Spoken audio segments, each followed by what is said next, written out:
Hello, everyone, and welcome. I'm Siobhan Myers, your host on Talking Wellness, and we are sponsored by the Kiva Centers. The Kiva Centers is a nationally recognized, Indigenous-led, peer-run, trauma-informed organization. The organization focuses on development and promotion of healing communities for people experiencing different social class impacts like trauma, mental health, and substance use.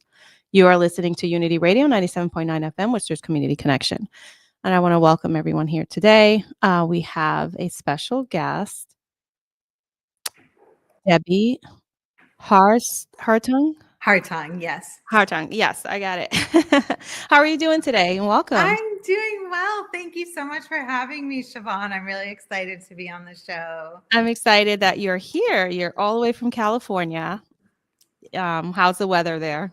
It's actually lovely. I'm in San Francisco and it was 70 degrees today and sunny. So I Nice. really can't complain.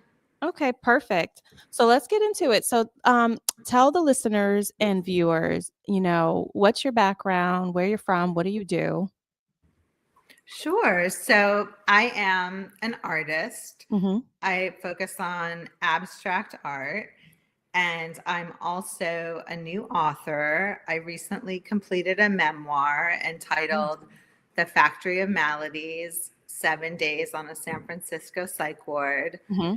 And in the memoir, I chronicle my healing crisis and journey while I was institutionalized on a psychiatric ward about 8 years ago. Okay, great. Yeah. So you basically not only because you work in one, right, as well? Do you work both? I do not You know. do not. Okay. All right. So you just had the experience of it.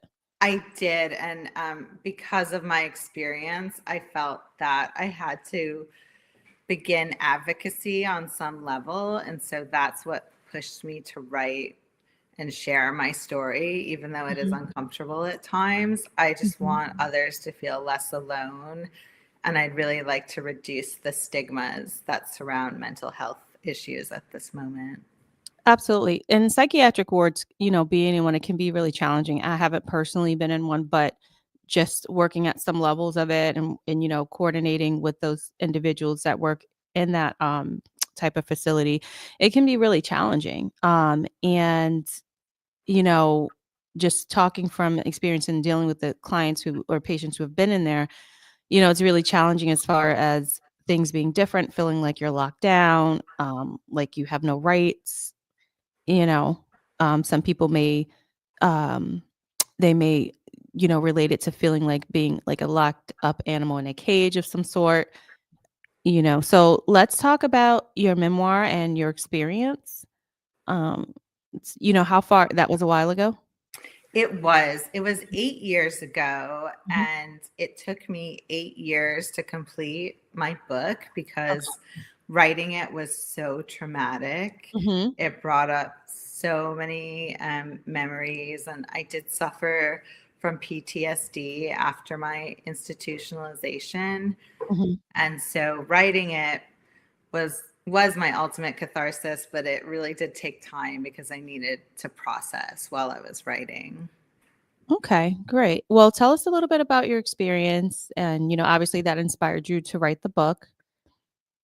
Yes. So my experience, in a general overall description, it involves complex family dynamics, the influence of a new age cult, and also a suicide attempt.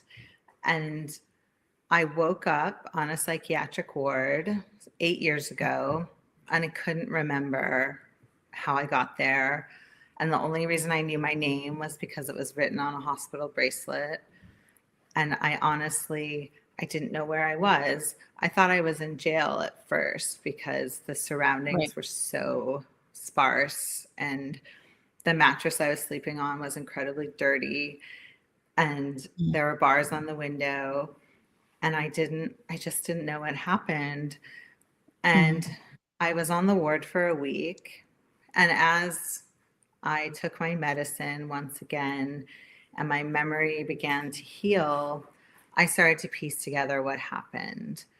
And unfortunately, I had been involved in a new age group Mhm. and the group leader sort of became a guru type figure, and he knew that I was suicidal because I Mhm. had been off of my medication for 2 years, and he was the one that coincidentally suggested this Right. for me, and I was in a desperate place and extremely depressed and had terrible anxiety, and I confided in him that I was suicidal.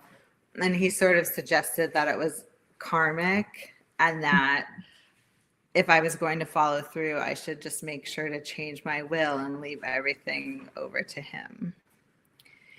So, being in a desperate state, I did make a call for help, but unfortunately, the person I called panicked and hung up on me. Mm. And I did attempt to take my own life. And when I woke up on the psychiatric ward, my mind was basically a blank slate.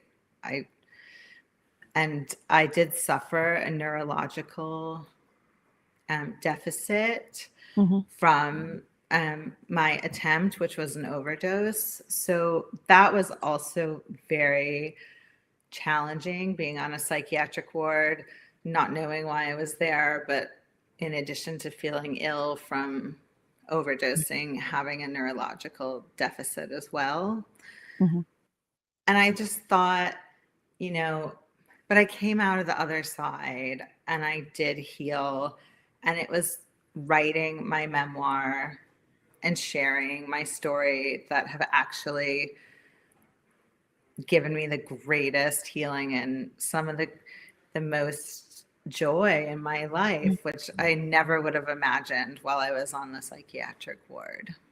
Yeah, absolutely. Sometimes telling your story is very healing and, just, some people may want to keep that to themselves because they may stigmatize themselves or they may feel stigmatized. And then you have others who are, the ones who go through it and are just like, I'm going to share this with others because I know other people have gone through it or are thinking about it. And maybe I can help a lot of people in different ways.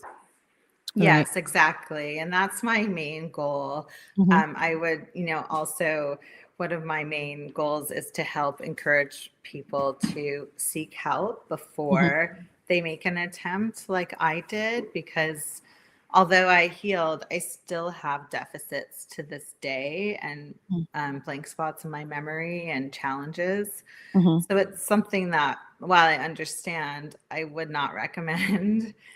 And I also want to advocate for better treatment of people with mental illness. I think it shouldn't be any different than having any other disease or having a broken Hmm. limb. I think you should be treated with compassion and care, even more so than sometimes with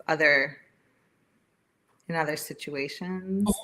Yep. The mind is a very powerful tool. And, with cognitive behavioral therapy, as you know, we tend to use that to allow people to change behaviors because it really all starts with the mind and what you tell it.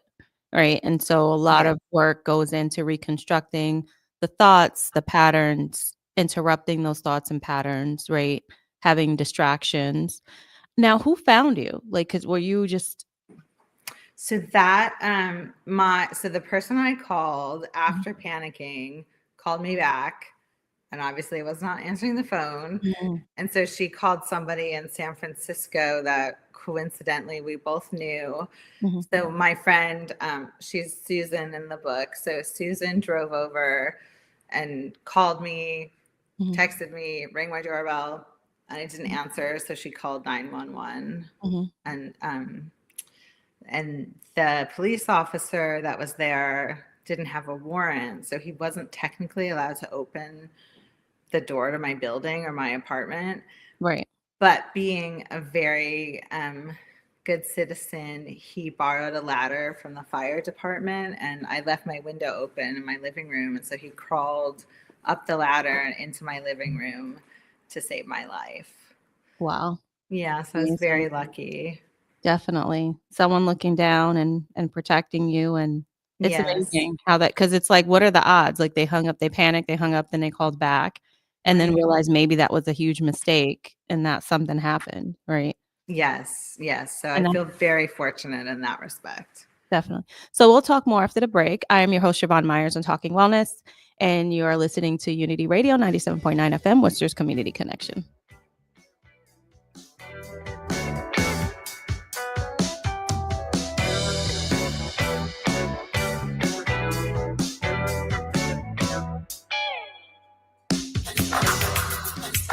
Unity Radio. It's the hangout talk, just kicking around. We discovered a love that had never been found. Worcester, we got you.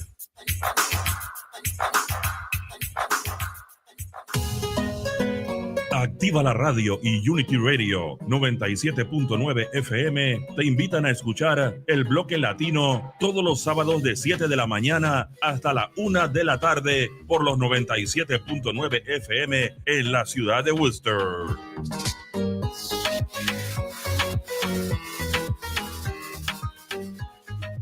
Hi, I'm Randy Floyd, host of the Unity in the Community Show on Unity Radio 97.9. Join me and my guest as we discuss topics on embracing our diverse cultural communities, the music, the arts, and healthy lifestyles.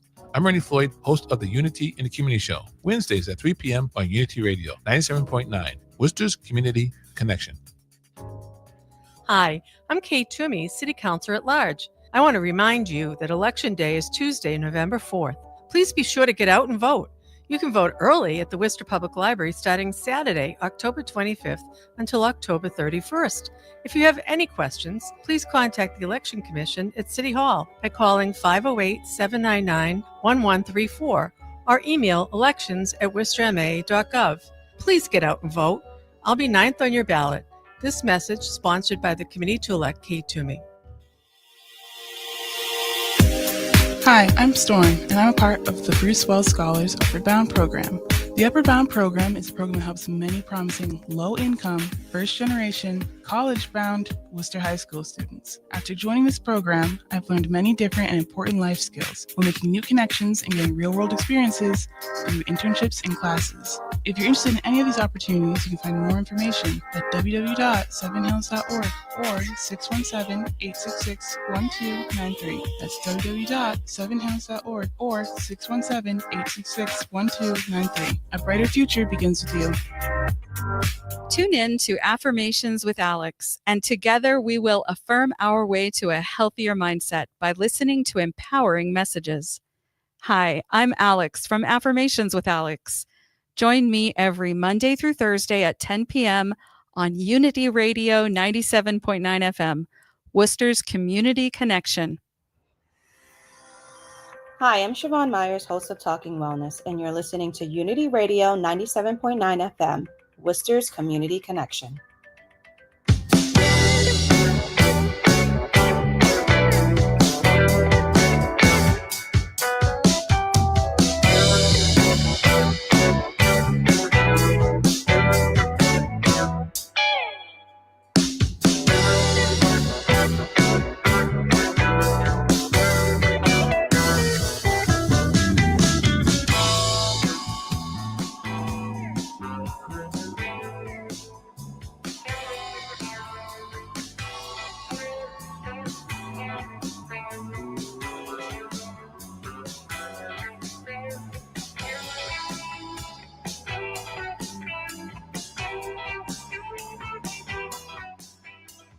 Hello, everyone. I'm your host, Siobhan Myers on Talking Wellness, and you're listening to Unity Radio 97.9 FM, Worcester's Community Connection. We are back. All right. Hey, Debbie, how are you? I'm doing very well. It's nice to be back. Thank you, Siobhan. It's nice.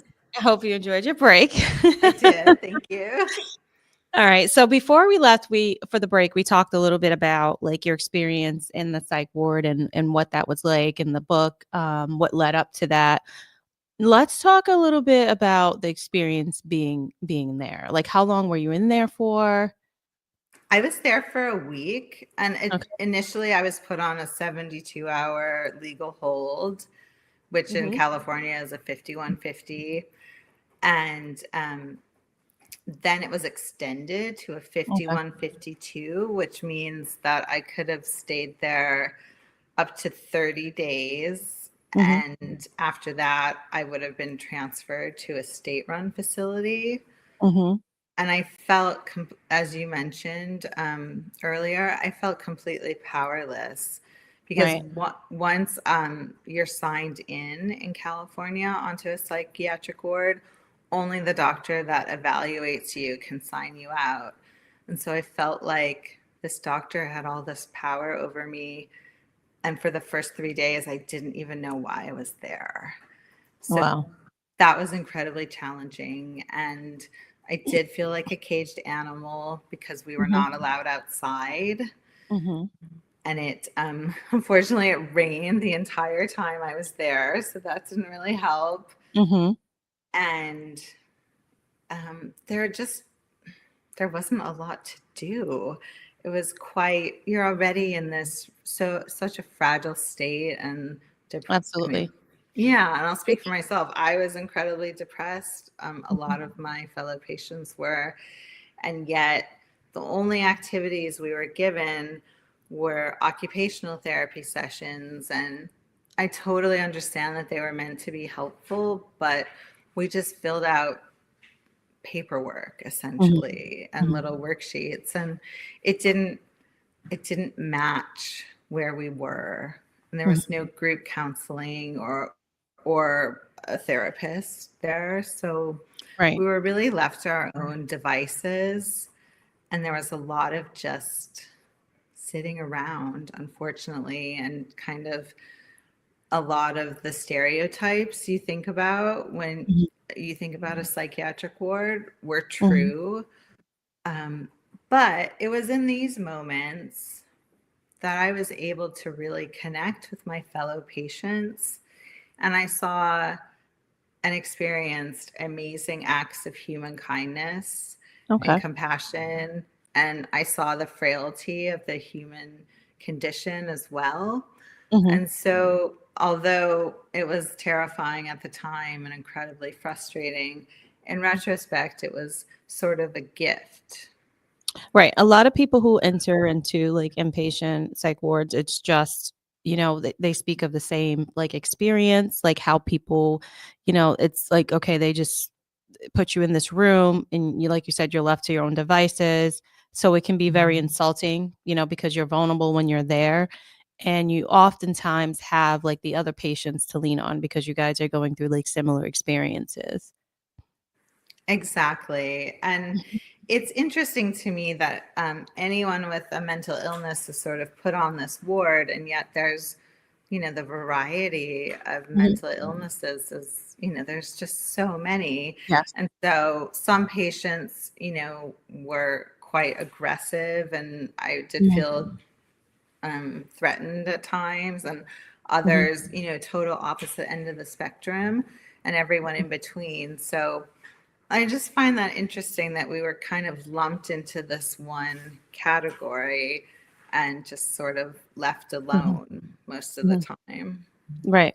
Absolutely. Yeah. Which is, you're supposed to get the support and help while you're there, not like be isolated and just put into a room and not really have that much contact with people that are supposed to support you.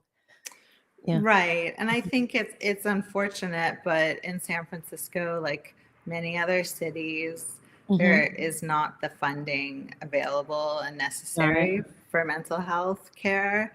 So although I was in a nice hospital and I had good insurance, it didn't, nothing mattered. All the things that I thought were important on the outside world didn't mean anything once I was in there. It couldn't help me either.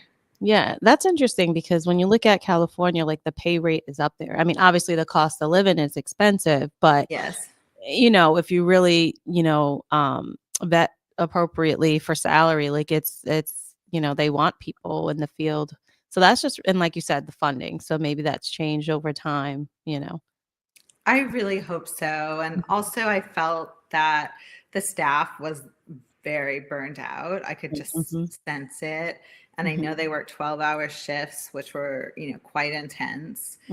So I think without adequate training and, self-care for the staff, they could help, but only to a certain degree, right? Because Right. if you're not feeling well, you can't quite help others to the level that you would like. Right. A lot of compassion fatigue and just having Mhm. these high caseloads and, like you said, a mix of everything as far as diagnosis go. Now, when we think about what got you there, right, and the influences behind it, right, there's a difference between spirituality and like the mental health aspect where you might need medication, right? And I love spirituality. I'm definitely into it. And as a Reiki master, it's kind of like it's not built for everyone. I'm not saying it's not built for you, but it's you can't say like that's a karmic debt or like you're just going through something karmic. No, it's something going on. There's an imbalance, so there's a difference, right? um, Exactly. It was not karmic. It was a biochemistry issue, mhm, an imbalance in my brain chemistry. And I learned through that whole thing, like if I didn't learn anything else, I learned to take my medicine mhm. every day without shame because it's something that I need. Just like if I had high cholesterol, I would take a statin. Yeah. So, but it Yeah. was hard to differentiate that in the beginning. Mhm. And things get very convoluted and can get a little messy. Yeah. I'll speak for myself. When I was off of my medication, I wasn't thinking clearly. Mhm. So I was very vulnerable. And unfortunately, sometimes people take advantage of that. Absolutely. Absolutely. So it's just also be making sure you're around people that support what you do for your mental health and that are very encouraging. Yes, exactly. So although I have a lot less friends, the ones I have are incredibly supportive and are wonderful. And I also have a very supportive husband and family. So Mhm. I'm lucky in that regard. Yeah, absolutely. Okay. Now, with your memoir, what are some um points in the book that you would want to highlight? Like what are some goodies in there for us? So I think something that's important and that people don't necessarily think of when they think of a psychiatric ward is that there's dark humor.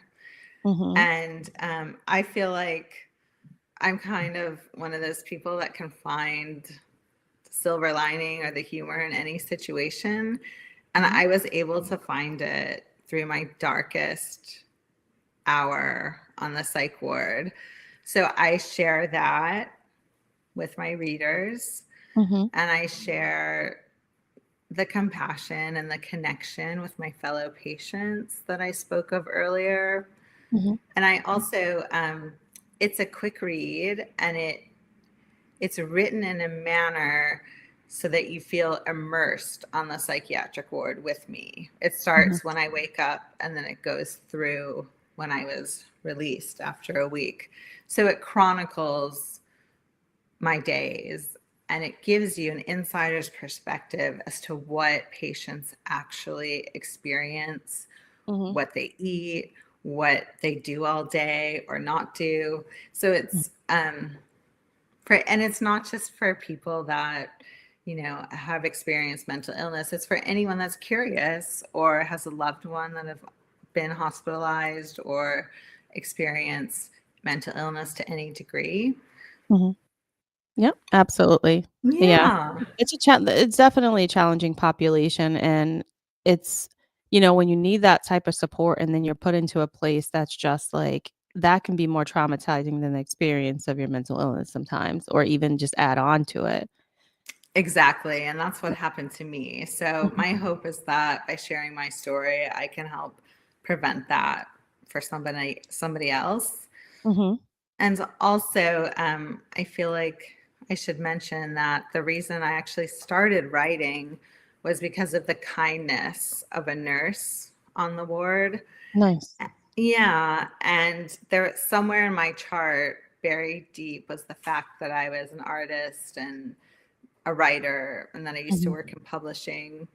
Mhm. And this nurse, took a shine to me. And one night I was trying to go to sleep. And for anyone that's been on a psychiatric ward, you know that you're not allowed sharp objects. And so pens and pencils are not allowed at all. Right. And I was trying to go to sleep and I felt like somebody was in the room with me. And I was a little taken aback. And she was standing there over my bed and she went like that. And I got a little concerned, but she handed me a miniature notebook and a miniature golf pencil and that just said, and just said, write. So at that moment in time, I felt like there was a clear message for me that I needed to chronicle and eventually share my story. Absolutely. We'll talk more about this after the break. I'm your host, Siobhan Myers on Talking Wellness, and you're listening to Unity Radio 97.9 FM, Worcester's Community Connection.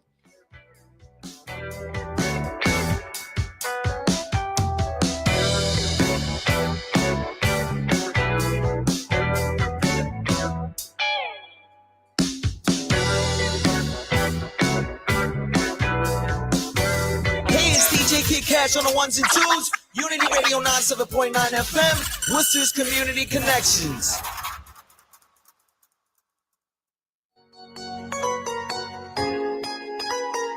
Recreation Worcester is a free year-round program for youth run by the City of Worcester. The program enriches this city's youth in athletics, arts, academics, and social-emotional learning activities. Food is provided for free of charge for all youth participating in the program. Learn more at the Worcester Recreation website, www.worcesterma.gov/recreation-worcester. That's www.worcesterma.gov/recreation-worcester.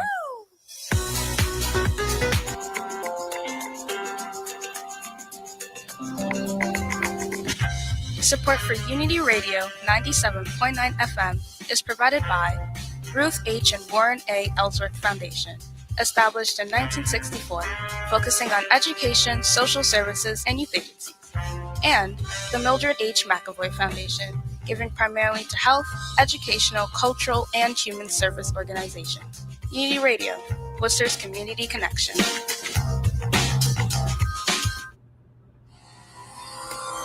At KivaCenters.org, we believe every story matters and healing starts with being heard. The Kiva Centers are here to explore the paths of mental health, recovery, and wholeness with you. Visit KivaCenters.org, a statewide leader in peer-led support and recovery services, from Worcester to Western Mass. More information is available at KIVACenters.org. Kiva is lighting the way forward. What's up, y'all? It's your boy Q, host of the Woo 508, and I'm here with your girl Liza, Miss Consistency. And it's your girl Chantel in the building. Yes, y'all. Go ahead and follow us everywhere. YouTube, Instagram, Facebook, the Woo 508. That's THEWOO 508. Woo! Deal me a skin, roll me a bone, step into the Woo. Now you in the zone. What's up, Central Mass? This is Angelo Gray, and we want to thank you for all your support. And you're listening to Unity Radio 97.9, Worcester's Community Connection.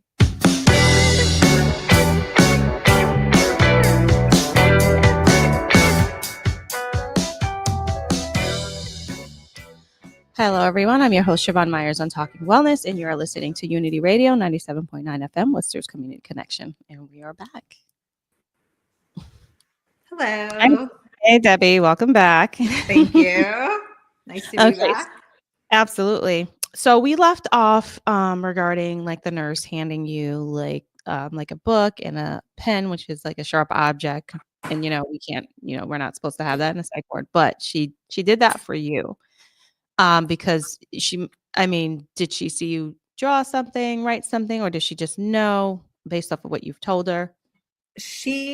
It was in my chart somewhere that I was an artist and writer as my profession. Yeah, she did say. Okay. Yeah, so that's what I learned later, but in the moment I didn't know that. So it was just this, felt like a gift from above sort of, and it gave me a lot of hope in a very dark time in my life. Right. And that, someone was paying attention and actually read through your chart. That's really important to understand like the strengths versus the weaknesses, because we can use that to help individuals cope or get through a bad time. Let alone the fact that you're supposed to get, the therapy and group counseling, but this person said, this is what, I'm going to go off of, and this is what will help with the time there, Yes, it So, was an amazing act of kindness and generosity of spirit, and also that she, like you mentioned, she took the time to actually read my chart and figure out what was going on and what could potentially make my time on the psychiatric unit better. mhm. Okay. And what I wanted to say, like, what type of things were you drawing, writing, like, Oh, while I was there. Yeah, while you were there. So I was mostly filling out worksheets during the occupational therapy sessions. Okay. And they varied from one comes to mind, it was called a self-esteem worksheet, and you're supposed to list essentially your positive characteristics and Right. times in your life when you felt like happy and proud and bring back memories. But in those sessions, at least for me, they did not really do what they were intended to do. Sometimes they actually made me feel worse. Right. Because I felt like, here's my life, 5 years ago, and now I'm here. And I don't know quite how I got here and how I'm going to get out. So it was really when I was given the journal that I was able to express myself. Okay. And the interesting thing is that earlier I spoke of the neurological deficit that I suffered from my overdose. And Right. part of that was having intense neuropathy in my hands and legs and feet. And I could not write. So I could grip a pencil, but when I went to put my thought on paper, sometimes it just came out as scribbles. So although I had this notebook and I was, expressing, it was just scribbles. And when I actually returned home, my husband said, I think it's time that you pick up your pencil again and start writing. And by this time I had healed and I was able to write in the manner that, that was helpful to me. So that sort of carried through the 7-year process. Okay, great. Yeah, I'd like to to ask about those things because I feel like they're very projective. So obviously with the journaling, just really letting out your thoughts, feelings, and emotions. Did you have visitors while you were there? So while I was there, my husband was away in India visiting his family. So the only visitor I had was a relative of mine. And unfortunately, she was the one that introduced me to the New Age group and the guru. And she was very much in touch with the guru and thought that I had done something wrong and that I was to blame. And she was trying to keep me inside the psychiatric ward. Oh, wow. So it was sort of this struggle, not only on a day-to-day, minute-to-minute basis, but also in a larger picture. And she refused to tell anybody until I think the 4th day that this had happened. So none of my friends knew what happened to me or where I was. And it was quite scary and isolating. Yeah, because it's like you're there, but then you have the people that you were around and from the group that just wanted to shun you away. Yes, Just to and justify all what they are doing, Right. And all the friends that I had in the group disappeared. They didn't even call or ask how I was. And it was only my friends that I had known before I was entangled in the New Age cult that supported me and my family. So that was also another wake-up call. Yeah, absolutely. Now, are you still involved in the spirituality of it, or because sometimes N- those experiences can ruin it for people, or maybe it's just not for you, you know? Yes, no, I'm not in any way, shape, or form involved. Hmm. It's just not for me in the moment. So Right. I Yeah. had to completely extricate myself for my own healing. Yeah. And that too, what happened and that being associated with what happened, that could be like a reminder, or I would like to call like our triggers, that sort of thing. Yeah. Yes, it's definitely triggering. So I do my best to just practice kindness and compassion and treat others how I would like to be treated. And Hmm. that's about as spiritual as it gets. Absolutely. Okay. Now you're doing a lot of writing. So you have this memoir out. Are you planning to write more? I'm writing short stories at the moment. So if I do publish another book, it would be fiction and completely different. And I would not be the main character. So that would Mhm. be fun to write from a different vantage point. Mhm. But for the moment, I'm just promoting my memoir and painting in my studio on a daily basis. Yeah, that's nice. I like the paintings. Yeah, Yeah. so definitely brave, and it takes a lot to write about this type of experience, especially if it's not good, and but it needs to be out there. People need to know, like, hopefully not all places are similar, but it really does, it can scare someone from wanting to even go into like an inpatient setting to get the support and help that they need. Right. Yes. So, I mean, I want people to not be scared per se, Mhm. but just consider their options and hopefully get help Mhm. before, an attempt is made so they don't end up on a ward like I did. Yeah, absolutely. Yeah. And like you said, there are great places out there, and it's just, with the stereotypes that go along where people are like, oh, they're not going to lock me up like I'm crazy and put a needle in my behind. You hear all, Right, right. which is true sometimes that, well, coming from New York City, that's what they did. They probably, restrained you and Yeah. put like, a needle in your bottom to have you calm down a bit, Mhm. so you're not fighting and overpowering. Right. But it's all for the better, I hope in some places, and like you said, getting the help and having those, protective factors in place usually helps before you get to that type of experience. And I don't know that the experience is meant to be pleasant, but it should be supportive because no one wants to be locked, in a room, without any access to the outside world, having the things that they need to help them cope, having their phone taken away and being told what to do, when to eat, and that sort of thing. Yes, and I was also made to wear hospital scrubs. My clothes were gone, Mhm. and they didn't offer to give me fresh scrubs. I had to advocate for myself. But Mm, for 3 days, I was walking around in dirty scrubs and right. sleeping on a dirty bed, and I Uh, think an example that I'd love to share is that I was in the same hospital, obviously a different wing, about 3 years prior to my institutionalization. And I had like a ovarian cyst and some complications from that. And so I was in the hospital for about 4 nights.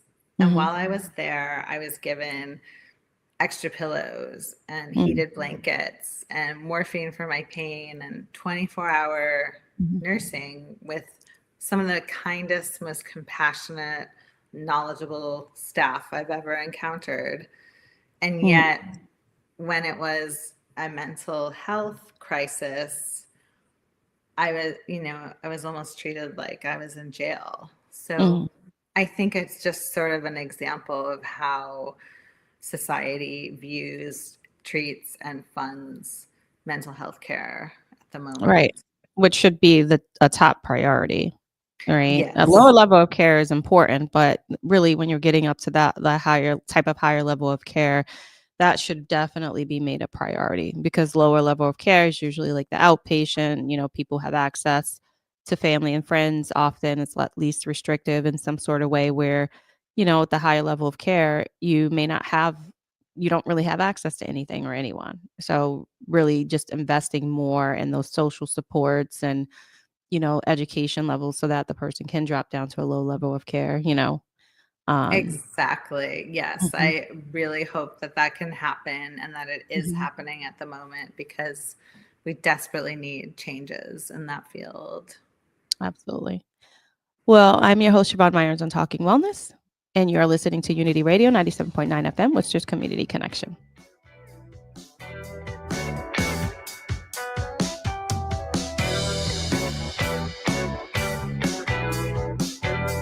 Mr. Telephone Man, there's something wrong with my line. What's up, Worcester? I'm Angela Gray, and you're listening to Unity Radio 97.9, Worcester's Community Connection. When I dial my baby's number, I get a click every time. Hi, I'm Siobhan Myers, your host on Talking Wellness, presented by the Kiva Centers on Unity Radio 97.9 FM. As a licensed mental health professional and leader in the field, I believe every story matters and healing starts with being heard. Whether you're navigating life's challenges or lifting others through theirs, I'm here to explore the paths of mental health, recovery, and wholeness. Tune into Talking Wellness on Unity Radio 97.9 FM every Tuesday from 5 to 6 p.m. for honest conversation and inspiration. This program is sponsored by the Kiva Centers, a statewide leader in peer-led support and recovery services. From Worcester to Western Mass, Kiva is lighting the way forward. Talking Wellness, every voice, every journey. Speak up, be heard, and of course, be well.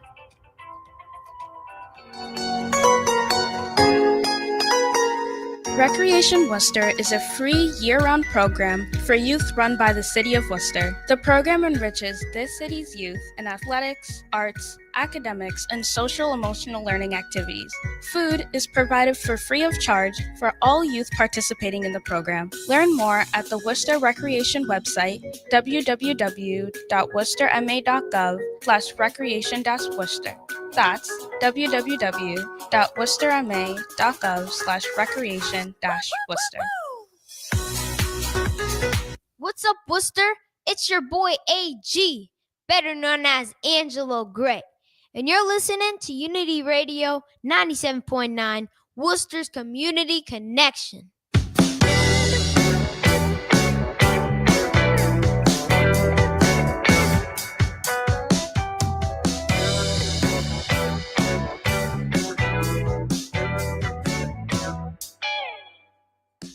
Hello, everyone. I'm your host, Siobhan Myers on Talking Wellness, and you're listening to Unity Radio 97.9 FM, Worcester's Community Connection. All right, we are back. All right. So before we left, we talked a lot about, the environment and like the structure of, the psych ward and what that's like. I want to go into advocacy because that's really important. And coming from someone who's had the experience, and going through those transitions, advocacy is really important because you do have to advocate for yourself to keep yourself out of situations like that. How and what have you done to advocate for yourself with someone who has gone through like mental illness? So for myself and my own advocacy, while I was in the hospital, I did reach out to my psychiatrist, but unfortunately, she chose not to visit me. So that was quite challenging. But the best thing that I did was go to an outpatient program after I was released from the inpatient. And the outpatient program was a stark contrast to the inpatient. And I think that's in conjunction with taking my medicine again and having, supportive friends and family is what really helped give me my life back, because I had been in such a deep depression for over a year that I forgot sort of how to do day-to-day activities and how to structure a day, how to work, I hadn't even read a newspaper in, a year and a half. So I had no idea what was going on in the world. So that outpatient program gave me life skills and tools that really helped me feel like an active member of my community again. Mm-hmm. Okay, good. Yeah, advocacy is so important, and really knowing what you want. And I think what you're saying is so true as far as the transition. Like you do need about a year or so to get it together and relearn all those skills that you've had before.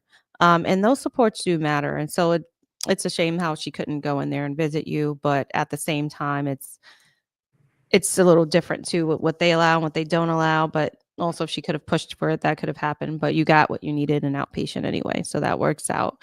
But advocacy is important. Really having mentors to help out, groups, aftercare groups, and that sort. Now, are you advocating for others, or do you wish to advocate for others with mental illness? I don't advocate for others at the moment. However, my advocacy is really in the form of sharing my book and my story with others, and also being passionate about speaking about reform and change on psychiatric wards. Absolutely. And here you're advocating, and hopefully people are listening in, and they're also understanding your story and how, you've gotten through it and you've worked through all of those, struggles and barriers. And so they can do it as well. Exactly. Yes. I feel like if I can overcome a lot of obstacles and find happiness and healing and have a great life on the other side, that others can also do the same, no matter where they are on their journey. Absolutely. And you have a website, right? I do. Yes. It's thefactoryofmaladies.com. Okay. And what can we find on there? Like blogs? We can order So you can memoir. find more information about my book, and you can find some reviews, links to order my book, past events, upcoming events, and no blogs at the moment, but potentially in the future. Yeah, I can definitely see that, like, really just offering that and really making this like a bigger thing. Like, I mean, you're starting out with your book, which is huge, but, just really putting like some blogs on there and, that sort of thing, maybe some paintings, you never know. I'm Sure. always I think that's a great idea. I'm always open to sort of expanding. So yes, I think in the new year, that's something I'd like to do. definitely. Now, so you have your website, and what is it that as we're closing out, what is it that you would want the listeners to know? Like, what's a word of advice that you would give? To people suffering from mental illness? Yeah. Okay. Yeah. And in general. In general, I would just encourage anyone to get help as early as possible. So even if you feel like you're maintaining a job and you have a good family life, but you still feel some signs of depression, whether it's like a low mood or fatigue or self-criticism, I really encourage people to take care of their mental health as they would any other part of their body. So, and I really hope that people can release any judgments and stigmas they have about brain chemistry imbalances and get the support that they need, whether it's, medication, therapy, or a combination thereof. I was just writing something down about stigma, because I think that's so huge, and how having you on the show here is very helpful, because again, that releases some of the stigma for people that might be going through the same thing, or they may be second guessing their next steps with higher level of care. And so being a prime example and showing people like, hey, I've been through that, look where I am now, and you can still be just as successful and helpful, even though you've had a dark moment. It's just getting over that and doing what's best for you. Like, if you need to take medication to survive and thrive, then hey, so be it. That's what helps you and gets you through life and gets you to be functional daily. Yes, I wholeheartedly agree with that. And I genuinely hope that, as a culture, we can start to sort of value care for our minds as much as we do for other parts of the body. And I really hope that people, after they read my book, or if they're just listening to this, that like you said, that they can release some of their stigmas and judgments, because I know that I felt incredible amounts of shame after being hospitalized and while I was there. And, you know, on paper, I had everything. Like, I had a great partner. I had a budding artistic career. I had money in the bank. But when my mental health suffered to that degree, none of it mattered, and none of those outside factors could help me. Yeah, absolutely. And, you know, it goes to show, like, no matter what, like you said, go check up on your mind just like you check up on your body every year. You know, sit with the like, if you really feel like you're having a bad day or more so than less, then it's probably better to check on that to be sure, right? Exactly. Yes. Yeah, absolutely. So it's good that you have your family to be there and to support you. And hopefully we are working towards getting like the psych wards situated where they are prioritizing staff, because that's going to be important, you know. Yes, that's going to be crucial. Yes, because you don't want people walking out worse than they came in. Exactly. Yeah, that's not the goal at all. Yeah, right. And so it's just really encouraging, you know, that to happen where people are able to feel comfortable doing that, because honestly, it's not even the story. Like, your story is great. It's just, from my experience, people are just afraid, you know, to be in places like that because they call it like lockdown of some sort. And it's just like, ooh, you know, stigma can get the best of us even after, you know, people who felt like they've been through that experience. And just know that you just need to regroup. And you know, you're very brave, you're a very strong woman, you know, and to really acknowledge and have that awareness of when you're going through a hard time to ask for help. A lot of people, they don't talk on it, they don't speak on it, they feel, you know, it could be a cultural thing, you know, but we really want to encourage people, no matter where you're coming from, no matter what your background is to really open your mouth, you know, when something doesn't feel right or you feel like you're not yourself, to get the support that you need, because your life matters, you know. It does. Everyone matters. Yes, absolutely. Well, thank you, Debbie, so much for coming in today on the show. And I hope to have you back in the future, just to see what you've been working on and what you've been exploring. I'm your host Siobhan Myers on Talking Wellness, and you're listening to Unity Radio 97.9 FM, Worcester's Community Connection.